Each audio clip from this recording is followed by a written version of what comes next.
ಇರುವ ರೇಸ್ ಆಯಿತು, ಸಂಪುಟ ಸರ್ಜರಿ ಆಯಿತು, ಅದರ ಜೊತೆಗೆ ಕೆಪಿಸಿಸಿ ಅಧ್ಯಕ್ಷ ಗಾದಿಯ ಸುತ್ತ ನಡೀತಿರುವ ಚರ್ಚೆಯೂ ಆಯಿತು. ಇಷ್ಟಕ್ಕೆ ಕಾಂಗ್ರೆಸ್ ಪಾಳ್ಯದ ಒಳಗಿನ ಚಟುವಟಿಕೆಗಳು ನಿಂತಿಲ್ಲ.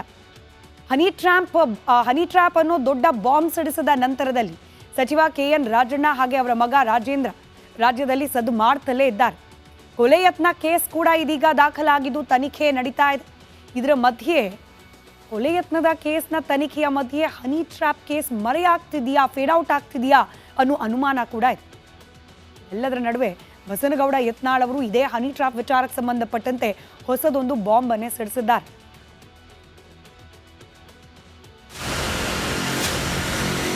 ರಾಜಣ್ಣ ಅವರು ವಿಧಾನಸಭೆ ಹೇಳಿದ್ದಾರೆ, ಇದನ್ನ ತನಿಖೆ ಮಾಡ್ಲಿಕ್ಕೆ ಏನು ಬ್ಯಾನ್ ಆಗಿದೆ ಕಾಂಗ್ರೆಸ್ನವರಿಗೆ. ಸಿಡಿ ಕಿಂಗ್ ಅಂದ್ರೆ DK ಶಿವಕುಮಾರ್ ತಯಾರು ಮುಂದಿರತ್ತ ಇದೆ. ಈ ರಾಜ್ಯದಿಂದ ಜನ ದಬ್ಬಬೇಕಾದ್ರೆ ಅವ್ರ CBI ತನಿಖೆ ಆಗಬೇಕು. ಸಚಿವ ರಾಜಣ್ಣ ಪುತ್ರನ ಹತ್ಯೆಗೆ ಯತ್ನ ಕೇಸ್, 18 ನಿಮಿಷಗಳ ಸುಪಾರಿ ಆಡಿಯೋ FSLಗೆ. ಸಚಿವ ರಾಜಣ್ಣ ಪುತ್ರ ರಾಜೇಂದ್ರ ಹತ್ಯೆಗೆ ಯತ್ನ ಪ್ರಕರಣ ತನಿಖೆಯನ್ನ ಖ್ಯಾತಸಂದ್ರ ಪೊಲೀಸರು ಚುರುಕುಗೊಳಿಸಿದ್ದಾರೆ. ರಾಜೇಂದ್ರ ನೀಡಿದ 18 ನಿಮಿಷಗಳ ಆಡಿಯೋವನ್ನ FSLಗೆ ಕಳುಹಿಸಿ ಪರಿಶೀಲನೆ ನಡೆಸುತ್ತಿದ್ದಾರೆ. ಬೆಂಗಳೂರು ಮೂಲದ ಪ್ರಬಲ ವ್ಯಕ್ತಿಗಳು ಪಿತೂರಿ ಮಾಡಿದ್ದು ರಾಜಣ್ಣ ಹತ್ಯೆ ಮಾಡಲು ಬರೋಬ್ಬರಿ 70 ಲಕ್ಷಕ್ಕೆ ಸುಪಾರಿ ನೀಡಲಾಗಿದೆ. ಜೊತೆಗೆ ದುಷ್ಕರ್ಮಿಗಳಿಗೆ ಮುಂಗಡವಾಗಿ 5 ಲಕ್ಷ ರೂಪಾಯಿ ಪಾವತಿ ಮಾಡಲಾಗಿದೆ. ಸೋಮ, ಭರತ್, ಅಮಿತ್, ಗುಂಡಾ, ಯತೀಶ್ ಅನ್ನೋರು ಸ್ಕೆಚ್ ಹಾಕಿದ್ರು ಅಂತ ಆಡಿಯೋ ಮೂಲಕ ತಿಳಿದು ಬಂದಿದೆ. ರಾಜೇಂದ್ರ ಹತ್ಯೆಗಾಗಿ ಅಕ್ರಮ ಶಸ್ತ್ರಾಸ್ತ್ರ ವ್ಯವಸ್ಥೆ ಮಾಡಿ ಕಾರು ಖರೀದಿಸಲಾಗಿತ್ತು. ಜೊತೆಗೆ ರಾಜೇಂದ್ರ ಚಲನವಲನ ತಿಳಿಯಲು ಪ್ಲಾನ್ ಮಾಡಿದ್ರು. ಬೆಂಗಳೂರಿನ ಕಲಾಸಿಪಾಳ್ಯ, ಮಧುಗಿರಿಯಲ್ಲಿ ಹಿಂಬಾಲಕರ ನೇಮಕ ಮಾಡಿದ್ರಂತೆ. ಸಿಬಿಐನಿಂದ ತನಿಖೆ ಮಾಡಿಸೋಕೆ ಏನ್ರಿ ದಾಡಿ? ರಾಜಣ್ಣ ಅವರು ವಿಧಾನಸಭೆಯಲ್ಲಿ ಹೇಳಿದ್ದಾರೆ, ಹೌದು ಯತ್ನಾಳ್ ಹೇಳೋದು ಸತ್ಯ. ಅದೇ ಫ್ಯಾಕ್ಟ್ರಿ ಅವರೇ ನಂದು ಅಷ್ಟೇ ಅಲ್ಲ, 48 ಜನರ CD ಇದೆ, ಅದರಲ್ಲಿ ಹೈಕೋರ್ಟ್ ಜಡ್ಜ್ಗಳದು ಇದೆ ಅನ್ನುವಂಥದ್ದನ್ನು ಹೇಳಿದ್ದಾರೆ. ಇದನ್ನು ತನಿಖೆ ಮಾಡ್ಲಿಕ್ಕೆ ಇವ್ರಿಗೇನು ಬ್ಯಾನ್ ಆಗಿದೆ ಕಾಂಗ್ರೆಸ್ನವ್ರಿಗೆ. CD ಮಾಡಿರೋದು DK ಶಿವಕುಮಾರ್. ಮೊನ್ನೆ ಮುನಿರತ್ನ ಹೇಳಿದ್ರು, ನಂದೆಲ್ಲ ಇಷ್ಟೆಲ್ಲ CD ಅವಾಂತರ ಮಾಡಿದವನೇ CD ಕಿಂಗ್ ಅಂದ್ರೆ DK ಶಿವಕುಮಾರ್ ತಯಾರು ಮುನಿರತ್ನ ಹೇಳಿದ್ರು. ಇದನ್ನೆಲ್ಲ ನೋಡಿದಾಗ ಇಂಥ ರಾಜಕೀಯ ನಾಯಕರು ಈ ರಾಜ್ಯದಿಂದ ಜನ ದಬ್ಬಬೇಕಾದ್ರೆ ಅವ್ರ CBI ತನಿಖೆ ಆಗಬೇಕು, ಅವ್ರಿಗೆ ಶಿಕ್ಷೆ ಆಗಬೇಕು. ಇವತ್ತು CM Siddaramaiah, DCM DK Shivakumar, ಗೃಹ ಮಂತ್ರಿ ಪರಮೇಶ್ವರ್ ಸಭೆ ಸೇರಿ ಹನಿ ಟ್ರ್ಯಾಪ್ ಪ್ರಕರಣದ ಬಗ್ಗೆ ಚರ್ಚೆ ನಡೆಸಿದ್ದಾರೆ. ಪಕ್ಷಕ್ಕೆ ಹಾನಿಯಾಗದ ಹಾಗೆ ನೋಡಿಕೊಳ್ಳಬೇಕು ಅಂತ ಚರ್ಚಿಸಿದಾರಂತೆ. Bureau report, Republic Kannada. ಕಲಾಪ ನಡೆಯೋ ಸಂದರ್ಭದಲ್ಲಿ, ಅದರಲ್ಲೂ ಬಜೆಟ್ ಅಧಿವೇಶನ ನಡೆಯೋ ಸಂದರ್ಭದಲ್ಲಿ ಆನ್ ದ ಫ್ಲೋರ್ ಮಾತನಾಡ್ಬಿಟ್ರು ರಾಜಣ್ಣ ಅವರು. ಇದೇ ಯತ್ನಾಳ್ ಅವರು ಪ್ರೊವೋಕ್ ಮಾಡಿದ್ರು ಹನಿ ಟ್ರ್ಯಾಪ್ ವಿಚಾರಕ್ಕೆ ಸಂಬಂಧಪಟ್ಟಂತೆ. ಆಗಲೇ ಹೇಳಿದ್ರು, ದಾಖಲೆ ಇದೆ, ಸಾಕ್ಷಿ ಇದೆ, ಇದೆಲ್ಲವನ್ನ ಮುಂದಿಟ್ಟು ನಾವು ಅತಿ ಶೀಘ್ರದಲ್ಲಿ ದೂರನ್ನು ನೀಡ್ತೇವೆ ಅಂತ ಹೇಳಿ. ಆದರೆ ಅಂದಿದ್ದ ಫೋರ್ಸ್, ಕಲಾಪದ ಅವಧಿಯಲ್ಲಿ ರಾಜಣ್ಣ ಅವರು ಮಾತನಾಡೋ ಸಂದರ್ಭದಲ್ಲಿದ್ದ ಆ ಜೋಶ್, ಫೋರ್ಸ್ ಇದೆಲ್ಲವೂ ಕೂಡ ಇದೀಗ ತಣ್ಣಗಾಗಿ ಹೋಯ್ತಾ ಅನ್ನೋ ರೀತಿಯಲ್ಲಿ ಭಾಸವಾಗ್ತಾ ಇದೆ. ಸಚಿವ ರಾಜಣ್ಣ ಅವರ ಬಾಯಿಗೆ ಬೀಗ ಹಾಕಿದ್ರ ಮುಖ್ಯಮಂತ್ರಿ ಸಿದ್ದರಾಮಯ್ಯನವರು ಅನ್ನೋ ಅನುಮಾನ. ಯಾಕೆ ಹೀಗೆ? ಕೆಲ ದಿನಗಳ ಹಿಂದಷ್ಟೇ ರಾಜಣ್ಣ ಹಾಗೆ ಸಿದ್ದರಾಮಯ್ಯನವರು ಇದೇ ಹನಿ ಟ್ರ್ಯಾಪ್ ಕೇಸ್ ವಿಚಾರಕ್ಕೆ ಸಂಬಂಧಪಟ್ಟಂತೆ ಮಾತುಕತೆ ನಡೆಸಿದ್ದಾರೆ. ದೀರ್ಘವಾದ ಮಾತುಕತೆ. ಹನಿ ಟ್ರ್ಯಾಪ್ ಬಗ್ಗೆ ಉಭಯ ನಾಯಕರು ಚರ್ಚೆ ಮಾಡುವ ಸಂದರ್ಭದಲ್ಲಿ ಈ ಕೇಸ್ ಇನ್ ಕೇಸ್ ಏನಾದರೂ ಗಂಭೀರವಾಗಿ ತೆಗೆದುಕೊಂಡು ತನಿಖೆ ಆಗಲೇಬೇಕು ಅಂತ ಮುಂದಾದರೆ ಆಗಬಹುದಾದ ಪ್ಲಸ್ ಅಂಡ್ ಮೈನಸ್ ಎರಡರ ಬಗ್ಗೆ ಕೂಡ ಚರ್ಚೆ ನಡೆಸಿದ್ದಾರೆ. CM ಜೊತೆಗಿನ ಸಭೆಯ ಬಳಿಕ ರಾಜಣ್ಣ ಅವರ ವರ್ತನೆಯಲ್ಲಿ ಬದಲಾವಣೆ ಬಹಳ ಸ್ಪಷ್ಟವಾಗಿ ಕಾಣೋಕೆ ಸಿಗ್ತಾ ಇದೆ. ಒಂದು ದೂರು ಕೊಟ್ಟರು ನಾಮಕಾವಸ್ಥೆ ಅನ್ನೋ ರೀತಿಯಲ್ಲಿ, ಅದಾದ್ಮೇಲೆ ಸುಮ್ಮನಾಗಿ ಹೋದ್ರು ರಾಜಣ್ಣ ಅವರು. ಎಷ್ಟೋ ದಿನಗಳ ಕಾಲ ಈ ದೂರು ಕೊಡೋ ವಿಚಾರದಲ್ಲೂ ಕೂಡ ವಿಳಂಬ ಆಗೋಯ್ತು. ಕಲಾಪದ ಅವಧಿಯಲ್ಲಿ ಮಾತನಾಡಿ 4-5 ದಿನ ಆದರೂ ಕೂಡ ರಾಜಣ್ಣ ಅವರು ದೂರು ಕೊಡಲೇ ಇಲ್ಲ. ಮುಹೂರ್ತಕ್ಕೆ ಕಾಯ್ತಾ ಇದ್ರೇನೋ ಅನ್ನೋ ರೀತಿಯಲ್ಲಿ ದೂರು ಕೊಡೋಕ್ಕೂ ಕೂಡ ಮೀನಾಮೇಷ ಎಣಿಸಿದ್ರು ರಾಜಣ್ಣ ಅವರು. ಇದೆಲ್ಲವನ್ನ ಗಮನಿಸ್ತಾ ಇದ್ವಿ. ಯಾವಾಗ ಮೀಡಿಯಾದಲ್ಲಿ ದಿನೇ ಅದೇ ಚರ್ಚೆ ಆಗ್ತಾ ಇತ್ತು, ದೂರು ಕೊಡದೆ ಹೋದರೆ ತಮ್ಮ ಮೇಲೇನೆ ಅನುಮಾನ ಬರುತ್ತೆ ಅನ್ನೋ ರೀತಿಯಲ್ಲಾಯಿತು. ನಾಮಕೆ ವಾಸ್ತೆ ಅನ್ನೋ ರೀತಿಯಲ್ಲಿ ಡಾಕ್ಟರ್ G. ಪರಮೇಶ್ವರ್ ಅವರನ್ನು ಭೇಟಿಯಾದರು, ಅದನ್ನು ದೂರು ಸಲ್ಲಿಸಿದ್ರು. ದೂರು ಕೊಟ್ಟಾದ ನಂತರದಲ್ಲಿ ಏನಾಯಿತು ಅದು ಕೂಡ ಸ್ಲೋ ಪ್ರೋಸೆಸ್. ಯಾಕೆ ಹೀಗಾಗ್ತಾ ಇದೆ? ಯಾಕೆ ರಾಜಣ್ಣ ಅವರ ಮಾತಿನ ವರಸೆ ಕ್ರಮೇಣವಾಗಿ ಸ್ಲೋ ಡೌನ್ ಆಗ್ತಾ ಇದೆ ಅನ್ನೋದನ್ನು ಅವಲೋಕಿಸಿ ನೋಡಿದಾಗ, ಇನ್ ಕೇಸ್ ಮುನಿರತ್ನ ಅವರು ಹೇಳಿದಾಗೆ ಬಿಜೆಪಿ ಅವರು ಆರೋಪ ಮಾಡ್ತಾ ಇರೋ ರೀತಿಯಲ್ಲಿ ಈ ಹನಿ ಟ್ರ್ಯಾಪ್ ಕೇಸ್ನ ಸೂತ್ರಧಾರರು ಕಾಂಗ್ರೆಸ್ ಪಕ್ಷದ್ದೇ ನಾಯಕರಾಗಿದ್ದರೆ, ಈಗೇನಾದರೂ ಆಗಿರೋದು ನಿಜವೇ ಆಗಿದ್ರೆ ಕಾಂಗ್ರೆಸ್ ಪಕ್ಷಕ್ಕೆ ನೋ ಡೌಟ್ ಅತಿ ದೊಡ್ಡ ಮುಜುಗರ ಇದು. ಕೇಸ್ನ ತನಿಖೆ ಗಂಭೀರವಾಗಿ ನಡೆದು ಯಾರೆಲ್ಲರೂ ಈ ಹನಿ ಟ್ರ್ಯಾಪ್ ಪ್ರಕರಣದ ಹಿಂದಿದ್ದಾರೆ ಎಲ್ಲರ ಹೆಸರು ಬಹಿರಂಗ ಆದರೆ ಕಾಂಗ್ರೆಸ್ ಪಕ್ಷಕ್ಕಾಗೋ ಡ್ಯಾಮೇಜನ್ನು ಸುಲಭವಾಗಿ ರೀಫಿಕ್ಸ್ ಮಾಡ್ಲಿಕ್ಕೆ ಸಾಧ್ಯ ಆಗೋದಿಲ್ಲ. ಇದನ್ನ ಅರಿತೆ ಇದೇ ವಿಚಾರವನ್ನ ಮುಖ್ಯಮಂತ್ರಿಗಳ ಜೊತೆಯಲ್ಲಿ ಚರ್ಚೆ ಮಾಡೇನೆ ಸುಮ್ಮನಾದ್ರ ಸಚಿವ ರಾಜಣ್ಣ ಅನ್ನೋ ಕುತೂಹಲ ಇದೆ. ಕಂಪ್ಲೇಂಟ್ ಅಂತೂ ಲಾಡ್ಜ್ ಆಗಿದೆ.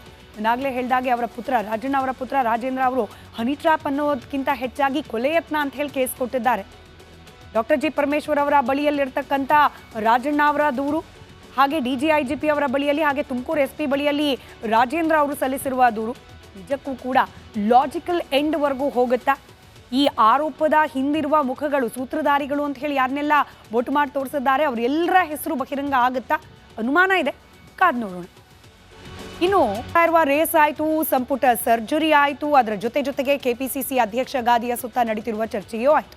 ಇಷ್ಟಕ್ಕೆ ಕಾಂಗ್ರೆಸ್ ಪಾಳ್ಯದ ಒಳಗಿನ ಚಟುವಟಿಕೆಗಳು ನಿಂತಿಲ್ಲ. ಹನಿ ಟ್ರ್ಯಾಪ್ ಅನ್ನೋ ದೊಡ್ಡ ಬಾಂಬ್ ಸಿಡಿಸಿದ ನಂತರದಲ್ಲಿ ಸಚಿವ KN ರಾಜಣ್ಣ ಹಾಗೆ ಅವರ ಮಗ ರಾಜೇಂದ್ರ ರಾಜ್ಯದಲ್ಲಿ ಸದ್ದು ಮಾಡ್ತಲೇ ಇದ್ದಾರೆ. ಕೊಲೆ ಯತ್ನ ಕೇಸ್ ಕೂಡ ಇದೀಗ ದಾಖಲಾಗಿದ್ದು ತನಿಖೆ ನಡೀತಾ ಇದೆ. ಇದರ ಮಧ್ಯೆ ಕೊಲೆ ಯತ್ನದ ಕೇಸ್ನ ತನಿಖೆಯ ಮಧ್ಯೆ ಹನಿ ಟ್ರ್ಯಾಪ್ ಕೇಸ್ ಮರೆಯಾಗ್ತಿದೆಯಾ, ಫೇಡ್ ಔಟ್ ಆಗ್ತಿದೆಯಾ ಅನ್ನೋ ಅನುಮಾನ ಕೂಡ ಇದೆ. ಎಲ್ಲದರ ನಡುವೆ ಬಸನಗೌಡ ಯತ್ನಾಳ್ ಅವರು ಇದೇ ಹನಿ ಟ್ರ್ಯಾಪ್ ವಿಚಾರಕ್ಕೆ ಸಂಬಂಧಪಟ್ಟಂತೆ ಹೊಸದೊಂದು ಬಾಂಬ್ ಅನ್ನೇ ಸಿಡಿಸಿದ್ದಾರೆ.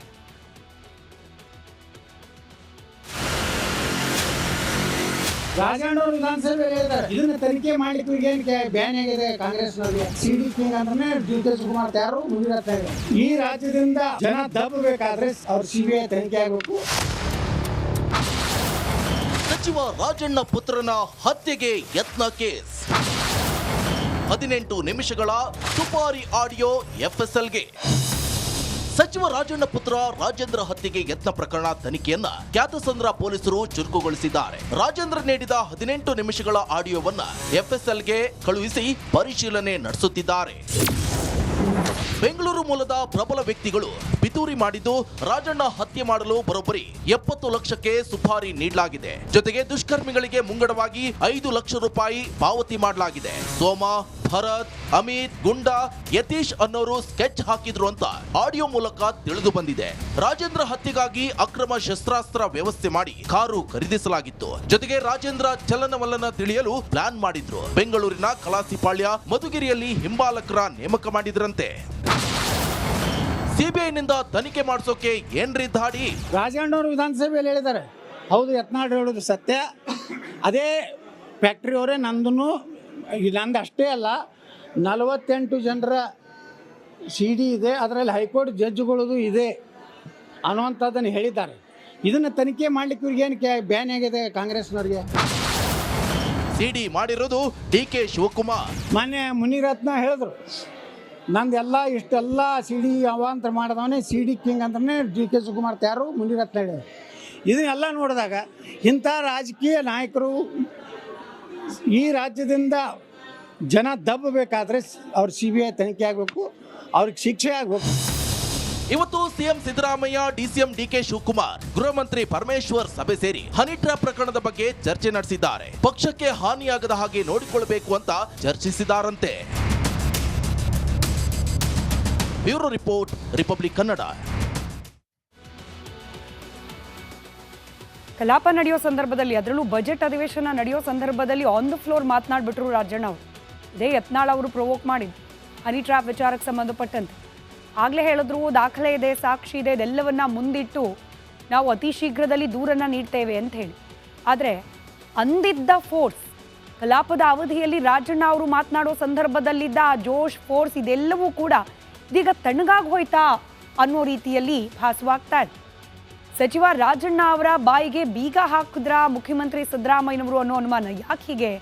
ಕೆಲ ದಿನಗಳ ಹಿಂದಷ್ಟೇ ರಾಜಣ್ಣ ಹಾಗೆ ಸಿದ್ದರಾಮಯ್ಯನವರು ಇದೇ ಹನಿ ಟ್ರ್ಯಾಪ್ ಕೇಸ್ ವಿಚಾರಕ್ಕೆ ಸಂಬಂಧಪಟ್ಟಂತೆ ಮಾತುಕತೆ ನಡೆಸಿದ್ದಾರೆ.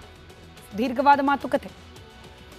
ಹನಿ ಟ್ರ್ಯಾಪ್ ಬಗ್ಗೆ ಉಭಯ ನಾಯಕರು ಚರ್ಚೆ ಮಾಡುವ ಸಂದರ್ಭದಲ್ಲಿ ಈ ಕೇಸ್ ಇನ್ ಕೇಸ್ ಏನಾದರೂ ಗಂಭೀರವಾಗಿ ತೆಗೆದುಕೊಂಡು ತನಿಖೆ ಆಗಲೇಬೇಕು ಅಂತ ಮುಂದಾದರೆ ಆಗಬಹುದಾದ ಪ್ಲಸ್ ಅಂಡ್ ಮೈನಸ್ ಎರಡರ ಬಗ್ಗೆ ಕೂಡ ಚರ್ಚೆ ನಡೆಸಿದ್ದಾರೆ. CM ಜೊತೆಗಿನ ಸಭೆಯ ಬಳಿಕ ರಾಜಣ್ಣ ಅವರ ವರ್ತನೆಯಲ್ಲಿ ಬದಲಾವಣೆ ಬಹಳ ಸ್ಪಷ್ಟವಾಗಿ ಕಾಣೋಕೆ ಸಿಗ್ತಾ ಇದೆ. ಒಂದು ದೂರು ಕೊಟ್ಟರು, ನಾಮಕಾವಸ್ಥೆ ಅನ್ನೋ ರೀತಿಯಲ್ಲಿ, ಅದಾದ್ಮೇಲೆ ಸುಮ್ಮನಾಗಿ ಹೋದ್ರು. ರಾಜಣ್ಣ ಅವರು. ಎಷ್ಟೋ ದಿನಗಳ ಕಾಲ ಈ ದೂರು ಕೊಡೋ ವಿಚಾರದಲ್ಲೂ ಕೂಡ ವಿಳಂಬ ಆಗೋಯ್ತು. ಕಲಾಪದ ಅವಧಿಯಲ್ಲಿ ಮಾತನಾಡಿ 4-5 ದಿನ ಆದರೂ ಕೂಡ ರಾಜಣ್ಣ ಅವರು ದೂರು ಕೊಡಲೇ ಇಲ್ಲ. ಮುಹೂರ್ತಕ್ಕೆ ಕಾಯ್ತಾ ಇದ್ರೇನೋ ಅನ್ನೋ ರೀತಿಯಲ್ಲಿ ದೂರು ಕೊಡೋಕ್ಕೂ ಕೂಡ ಮೀನಾಮೇಷ ಎಣಿಸಿದ್ರು ರಾಜಣ್ಣ ಅವರು. ಇದೆಲ್ಲವನ್ನ ಗಮನಿಸ್ತಾ ಇದ್ವಿ. ಯಾವಾಗ ಮೀಡಿಯಾದಲ್ಲಿ ದಿನೇ ಅದೇ ಚರ್ಚೆ ಆಗ್ತಾ ಇತ್ತು, ದೂರು ಕೊಡದೆ ಹೋದರೆ ತಮ್ಮ ಮೇಲೇನೆ ಅನುಮಾನ ಬರುತ್ತೆ ಅನ್ನೋ ರೀತಿಯಲ್ಲಾಯಿತು. ನಾಮಕೆ ವಾಸ್ತೆ ಅನ್ನೋ ರೀತಿಯಲ್ಲಿ ಡಾಕ್ಟರ್ ಜಿ ಪರಮೇಶ್ವರ್ ಅವರನ್ನು ಭೇಟಿಯಾದರು, ಅದನ್ನು ದೂರು ಸಲ್ಲಿಸಿದ್ರು. ದೂರು ಕೊಟ್ಟಾದ ನಂತರದಲ್ಲಿ ಏನಾಯಿತು ಅದು ಕೂಡ ಸ್ಲೋ ಪ್ರೋಸೆಸ್. ಯಾಕೆ ಹೀಗಾಗ್ತಾ ಇದೆ, ಯಾಕೆ ರಾಜಣ್ಣ ಅವರ ಮಾತಿನ ವರಸೆ ಕ್ರಮೇಣವಾಗಿ ಸ್ಲೋ ಡೌನ್ ಆಗ್ತಾ ಇದೆ ಅನ್ನೋದನ್ನು ಅವಲೋಕಿಸಿ ನೋಡಿದಾಗ ಇನ್ ಕೇಸ್ ಮುನಿರತ್ನ ಅವರು ಹೇಳ್ದಾಗೆ ಬಿಜೆಪಿ ಅವರು ಆರೋಪ ಮಾಡ್ತಾ ಇರೋ ರೀತಿಯಲ್ಲಿ ಈ ಹನಿ ಟ್ರ್ಯಾಪ್ ಕೇಸ್ನ ಸೂತ್ರಧಾರರು ಕಾಂಗ್ರೆಸ್ ಪಕ್ಷದ್ದೇ ನಾಯಕರಾಗಿದ್ದರೆ, ಹೀಗೇನಾದರೂ ಆಗಿರೋದು ನಿಜವೇ ಆಗಿದ್ರೆ ಕಾಂಗ್ರೆಸ್ ಪಕ್ಷಕ್ಕೆ ನೋ ಡೌಟ್ ಅತಿ ದೊಡ್ಡ ಮುಜುಗರ ಇದು. ಕೇಸ್ನ ತನಿಖೆ ಗಂಭೀರವಾಗಿ ನಡೆದು ಯಾರೆಲ್ಲರೂ ಈ ಹನಿ ಟ್ರ್ಯಾಪ್ ಪ್ರಕರಣದ ಹಿಂದಿದ್ದಾರೆ ಎಲ್ಲರ ಹೆಸರು ಬಹಿರಂಗ ಆದರೆ ಕಾಂಗ್ರೆಸ್ ಪಕ್ಷಕ್ಕಾಗೋ ಡ್ಯಾಮೇಜನ್ನು ಸುಲಭವಾಗಿ ರೀಫಿಕ್ಸ್ ಮಾಡ್ಲಿಕ್ಕೆ ಸಾಧ್ಯ ಆಗೋದಿಲ್ಲ. ಇದನ್ನ ಅರಿತೆ ಇದೇ ವಿಚಾರವನ್ನ ಮುಖ್ಯಮಂತ್ರಿಗಳ ಜೊತೆಯಲ್ಲಿ ಚರ್ಚೆ ಮಾಡೇನೆ ಸುಮ್ಮನಾದ್ರ ಸಚಿವ ರಾಜಣ್ಣ ಅನ್ನೋ ಕುತೂಹಲ ಇದೆ. ಕಂಪ್ಲೇಂಟ್ ಅಂತೂ ಲಾಡ್ಜ್ ಆಗಿದೆ. ನಾನಾಗಲೇ ಹೇಳಿದಾಗೆ ಅವರ ಪುತ್ರ ರಾಜಣ್ಣ ಅವರ ಪುತ್ರ ರಾಜೇಂದ್ರ ಅವರು ಹನಿ ಟ್ರ್ಯಾಪ್ ಅನ್ನೋದಕ್ಕಿಂತ ಹೆಚ್ಚಾಗಿ ಕೊಲೆ ಯತ್ನ ಅಂತ ಹೇಳಿ ಕೇಸ್ ಕೊಟ್ಟಿದ್ದಾರೆ. Doctor G Parameshwar